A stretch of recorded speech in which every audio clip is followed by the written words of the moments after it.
Alright, so let's talk about Big Fish. Now, Big Fish is one of those movies that you just... it's so charismatic. It's so well made.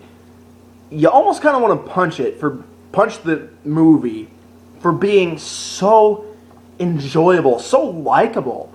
Like, the characters in this movie stick out in my mind like crystal clear.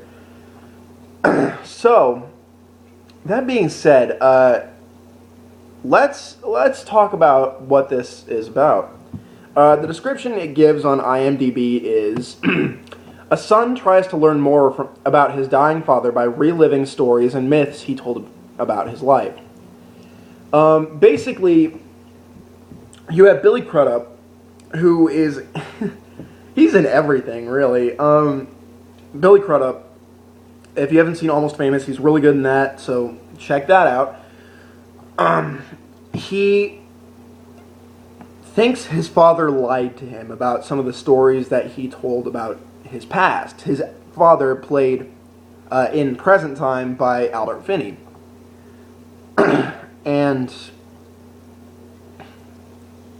Albert Finney starts telling the story, and he goes back to his younger self, played by Ewan McGregor, playing the young Edward, and it's all about Ewan McGregor going through life, getting into these really weird situations, but he always comes out of it with a positive attitude. He meets a ton of friends along the way. He helps out whenever he can. This guy is insanely likable. Like, I have not met a character that I'm just 100% behind in a very long time.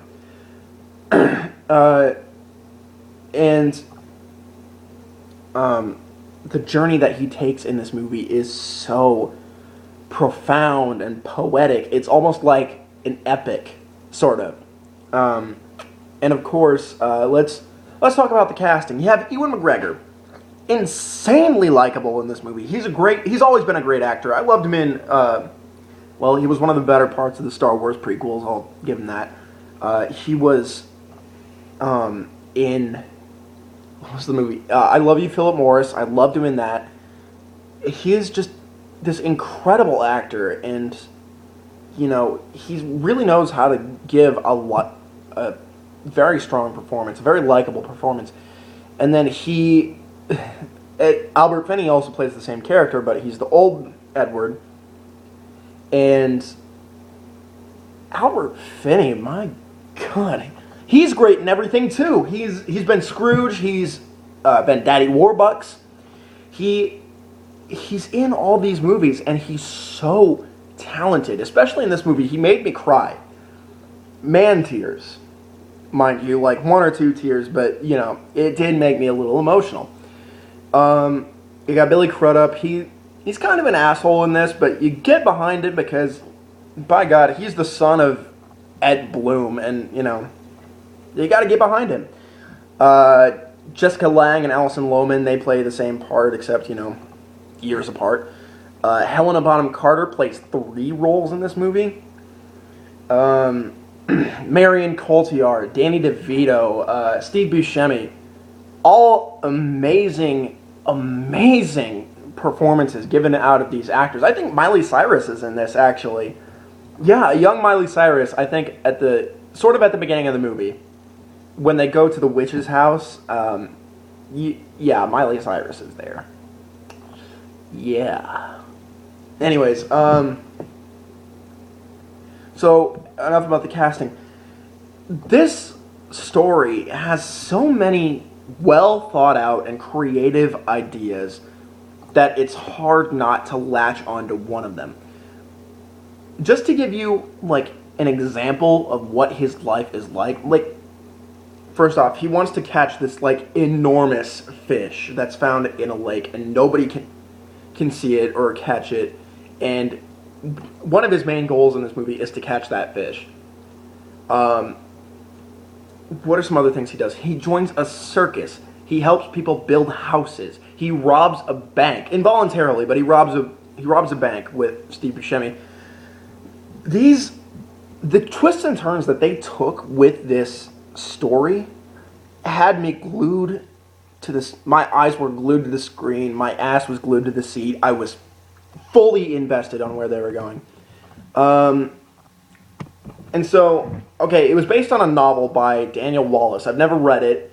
I'm probably going to after I finish this review. And the screenplay was written by John August, who also wrote... I'm IMDbing it right now, sorry. Oh, you gotta be kidding me. He also wrote... This guy apparently really loves Tim Burton because he's written the scripts for Frankenweenie, Dark Shadows, Corpse Bride, Charlie and the Chocolate Factory. And the movie Go. That's not a Tim Burton movie, but if you get a chance to, check out the movie Go. It was 1999. Katie Holmes is in it. It's pretty good. Yeah, and this is a very, very well written movie. I wish he didn't.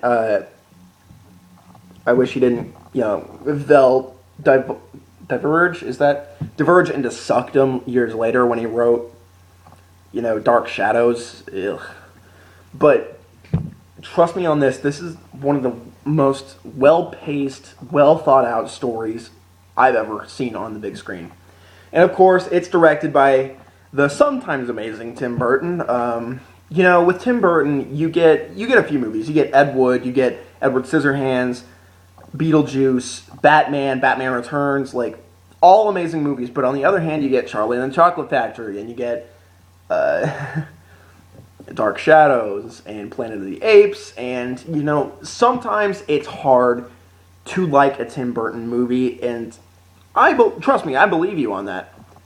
But trust me on this. This is I wouldn't say it's his best work. It's up there, though. This is one of the best movies I've seen in recent memory.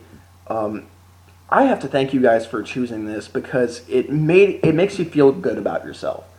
It's one of those movies that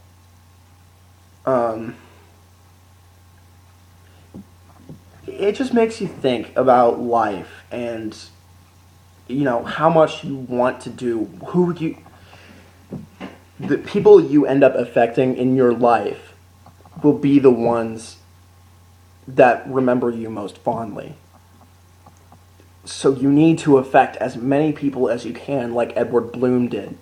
The end of the movie where, spoiler alert, Ed dies, it's heartbreaking because you see all these people that knew him in life, and his son finally realizes everything he's been told is true. You see all these people. The church is like filled to the brim, like it's pouring out of the door because Edward touched so many people.